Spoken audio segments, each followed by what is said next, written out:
Todavía en 2015 hay más de 20 colonias repartidas entre los países más poderosos de Europa Occidental, y a ello le podemos sumar Estados Unidos y Japón. Es por eso que hemos venido a hablar con expertos. Estamos en el Reino Unido, estamos en Inglaterra, y le queremos preguntar a la gente, dado que este es un país colonizador y aún lo sigue siendo, ¿qué opina de que hoy todavía sigamos teniendo la colonización como un sistema de gobierno? It's not what it means to me. If you speak to a Madala in Zambia on the copper belt, he will tell you that in the days of colonialism in Zambia, Northern Rhodesia as it was then, the shops were full of goods that he could actually purchase. Now the shops are empty and people are starving. I didn't even know it was going on. Oh, that's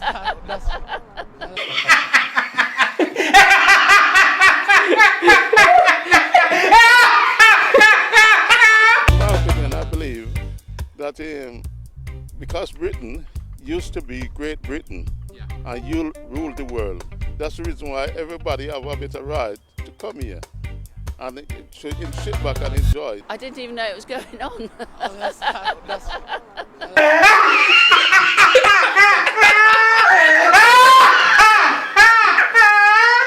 Inglaterra encabeza el ranking de países colonizadores con más de 20 colonias repartidas alrededor del mundo. But basically, if you go back to the origins of colonialism, which nobody would defend, of course, what happens is that if you discover a place and you manage to put a fort, in other words, some sort of fortification on the place, and you can maintain this for a short period, then you have the right to, to have the place in perpetuity. Now today, we regard that as absolutely crazy. Do you need Gibraltar actually? Do you think that you... No, I don't think we do. I don't think we do need Gibraltar anymore. No. Why we don't? Why? Because it's just taking resources out of this country. I think it is really important to keep them. Yeah. To keep them. Yeah. Why do you think it's important to keep them? Because it's part of their history and heritage. Like Gibraltar, it's very important to the English to keep that. I didn't even know it was going on.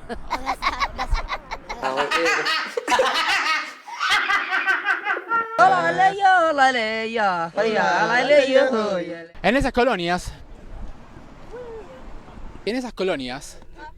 allá por el 1400, 1500 en América y en 1800 en África, en esas colonias vivía gente antes de que fueran colonizadas. Había nativos. Parte de lo que es la colonización es el eliminar a la clase nativa, eliminar a la población nativa y poner en su lugar, reemplazarla por la población del país que está colonizando. Porque cuando llegaron los colonizadores, eliminaron a toda la población nativa, pero no había nadie quien pueda realizar el trabajo, ¿no? el trabajar la tierra, como los nativos sabían hacer. Es por eso que trajeron gente desde África para que hicieran ese trabajo. Es por eso que hoy podemos encontrar gente de color en todo Centroamérica e incluso en Brasil y Uruguay. Esos países fueron conquistados y al eliminar toda la raza nativa debieron reemplazarla y sustituirla por alguien que quiera hacer el trabajo que ellos no querían hacer.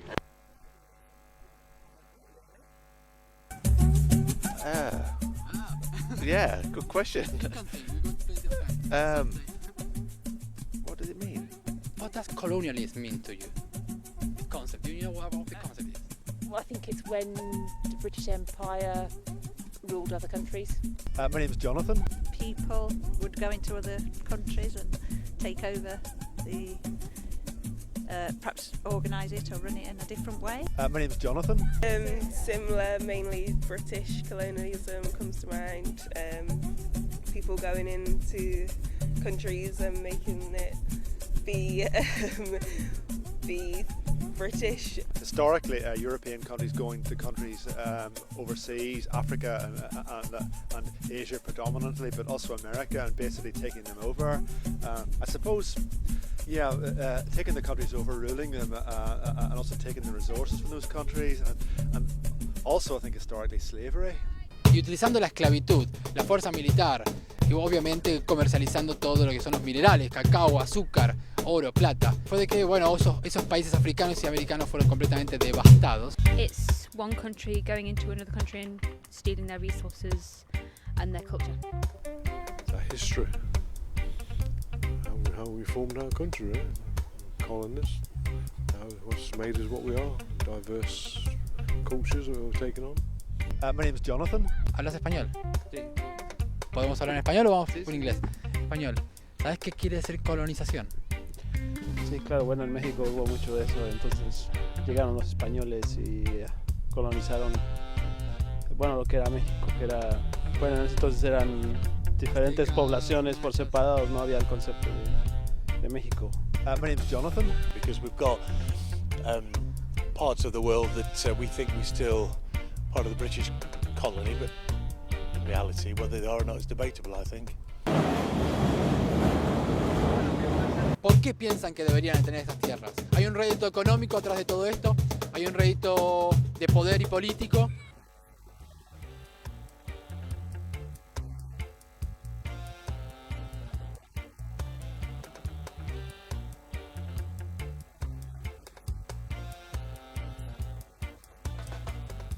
Education, really. People perhaps need to be more educated about it and look at a better way forward, if it is better.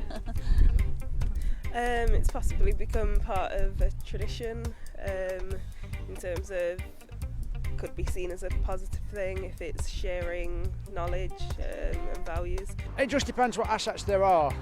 You know, if we're taking things out of their country, not replacing stuff, you know, then I don't agree with that. Just integration. Obviously, there's a lot of friendships happening across the different cultures, and we've got to integrate with them all. And I think it's important for political reasons as well. I think they're historically ones that actually are keen to remain. Very, very tiny islands that actually prefer to be looked after by Britain because they're so small that they'd struggle to look after themselves. Others probably. I mean, our largest colony is Bermuda, and I suppose the Falkland Islands.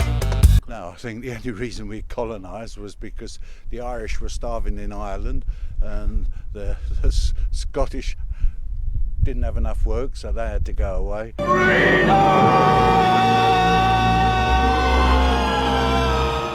And the English ran away from all what we have today, the graft and ugliness. I'm sure we milked the colonists, that's for sure. That's why we went out in the first place. So yes, all the natural resources and things would have been used, that's for sure. But I'd like to think we give something back. I think it was a two-way thing. I like to think we did. Whether we did, whether it's up to them to think that way, it's not for me to say. But the whole idea of colonies is that we exploited their resources at the time, whether we're India for its tea, and which we pinch from China or whatever. But now you eat the curry. Yeah, the curry, that's right, yeah, we've got curry houses everywhere. Instead of just bunging in charity money, we should be over there developing the countries. So on a colonial basis. So helping to build roads, trains. Yeah, and helping governance. I think it has to do with the social, because if you look at today's society, a lot of diversification in the society. So I think other than economic and political reason, I think it's a social benefit of it, of having children and having the integration of different people from different background, and it's embedded into society. So I think it has more social benefits. Puede ser que les vaya mejor estar con Inglaterra que por su cuenta.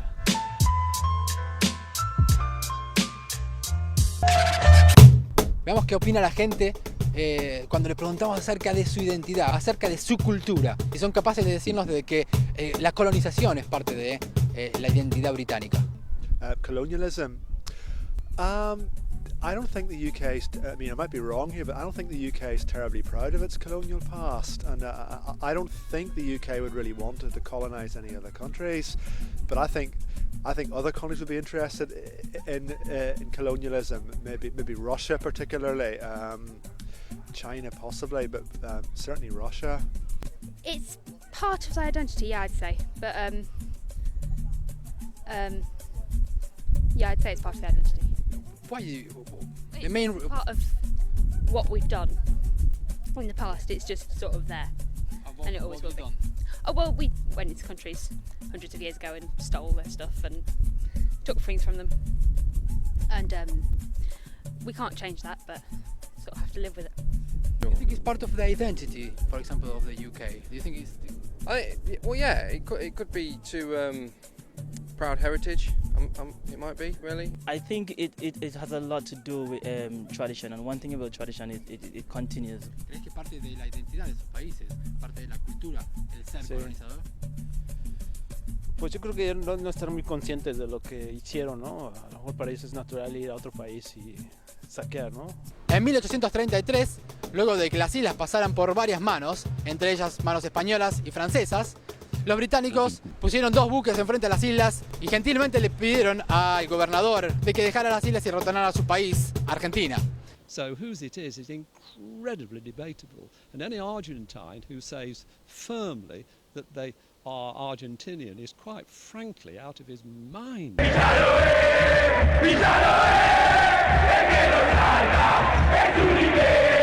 you Spanish, are you? Or, I'm Argentinian. Argentinian, oh right, okay, yeah. I mean, where are you from? I'm Argentinian. The people of the Falkland Islands voted to remain part of the UK. As far as I could say, that's the end of the argument. It might not be very popular, but we talk about democracy. I know the Falklands was an undiscovered island before the British found it, so it's as much British land as the UK. So, I mean, but I don't know why we've still got hold of Gibraltar. Toda la gente que vive en las Malvinas, toda su población, tiene antepasados escoceses. Es por eso que hoy, después de 200 años, obviamente le preguntamos a la gente de las Malvinas, a los Kelpers, que quieren ser, y obviamente ellos se sienten identificados con la sociedad británica. Son británicos, obviamente, porque sus padres y sus abuelos eran británicos. Esto pasó hace 200 años. Pero eso no quiere decir que esa gente que vive hoy en día tenga derecho a permanecer en esas tierras, dado que fue puesta ahí con una intención evidente de conquistar. If Argentina is having economic problems, it's very easy to divert people's attention by thinking, oh hey, let's think about the Falklands.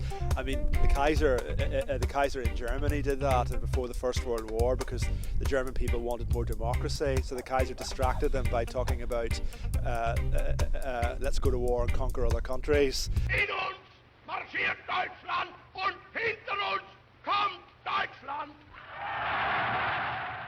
You're asking probably a difficult question. Yes, you're from Argentina. You're from Argentina. I'm from Britain. You know, we're friends now, though. There's no way in 1982, given the sort of government that you had in Argentina at that time, that we could possibly have allowed those 2,000 Falkland Islanders to be taken over by this appalling dictatorship. That's why we had to fight. Where are you from? Anyway? I'm Argentinian. Oh yeah, right. Yeah. Oh, you come a long way as well. Yeah, so do you, Falklands? Yeah. Well, yeah. What do you think of it? Yeah. I think that they should be independent, for example. No Right, British, yeah. no Argentinian. Yeah, Just as right, yeah. a proof of peace in the war, we should declare the Falklands independent. But what do you think? We have this thing now which basically let the people decide. Because mainly they're all been there a long while and they're probably ex-British pats anyway, so they're never going to vote for anything else. Exactly. You're actually the first person that mentioned that. That's right, yeah. That's part of the colonization process, not to put the old Turkey's people. voted for Christmas or something. It's not going to happen now. So yes, I can understand both points of view. I think the people that have most say are the people that live there. We're British! And I think, so if you were to ask me as a completely impartial, it's a landmass on the other side of the world, yes, it should be Argentina. If you have something, why shouldn't you keep it? You fight for it, especially like Argentina, for example. You know, Argentina want the Falkland, it's near to them and they want it. But I still believe we'll lose a lot of soldiers there, a lot of people lose their life there, and I don't see the reason why, you know, we shouldn't keep it. I believe Britain should keep it. Fue muy instructivo y muy constructivo el poder preguntar en un país colonizador como es Inglaterra la opinión de la gente y poder darse cuenta de que no todo el mundo piensa igual. Tenemos diferentes opiniones, gente que no tiene ni idea de qué quiere decir colonizar, gente que soporta la colonización hoy aún en el 2015. Tenemos gente que opina de que está mal, de que obviamente esas tierras deberían ser devueltas a quienes pertenecían originalmente, pero ¿a quiénes pertenecían originalmente? Y ese es el tema a debatir.